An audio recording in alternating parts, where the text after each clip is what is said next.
how do you balance the needs of all of those when you're thinking about like at the top of the pyramid, however you structure messaging and brand positioning and all those things, like how do you balance those needs between those two audiences? So I think so I will take it from my experience of working in this company, right? The way we look at the segmentation and the balance that we need to provide. Let me go into the product part of it, right? The product are classified into various tiers or solutions or editions. So that is, I think from our example, we have a standard edition for a particular product, a professional edition, and an enterprise edition. So choice is given to the customer on his journey from, say, he's an SMB or he's a small office, a small organization, a small IT team. He would obviously want the very basic things to get his job done. So he will only look for a standard edition of a product, right? He'll start off his journey with us with a standard edition. And maybe that satisfies his current needs, right? And then as he grows, as his IT becomes more complex, he may venture into the upgraded versions, right? He may move to professional. And as his company grows exponentially and more employees are added to his organization, which means complexity is gone up, I think the scale just multiplies because he has different geographical locations. That's when he starts exploring the enterprises, right? So first point I would like to highlight is tiered solutions and editions.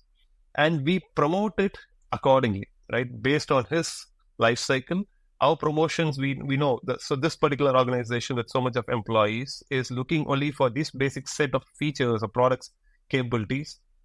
Our promotions are only centered around that. We don't talk about the big things about, will this product scale for 10,000 employees? Because that doesn't make sense for an organization of its scale. So that's how we start balancing it, right? And second is, I think, if you look at how to do marketing, right? For SMB, we will just restrict ourselves to things like how-to guides, cost-saving tips, success stories from similar-sized businesses. But when you come to enterprise, they look for more in-depth content like white papers, case studies, analyst reports, right? They're like the Gartners and Forresters. They would like to see whether we are featured, whether this particular vendor I'm evaluating is featured in these reports, right? And that makes true sense because it's been evaluated by a reputed analyst firm, which means half his job is done.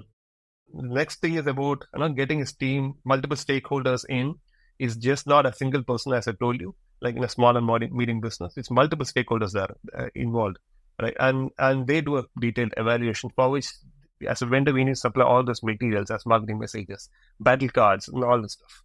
Yeah. And now, third point, I would say, so I talked about tiered editions, I talked about content.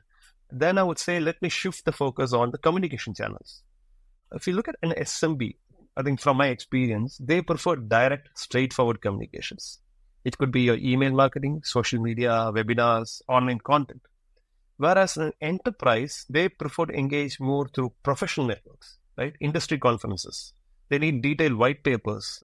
They want direct sales outreach. They inquire about, do you have a dedicated support for my organization? So these are all things that may come in mind, and this is something that your marketing program should balance out to ensure that both these audiences are satisfied, right, contextually.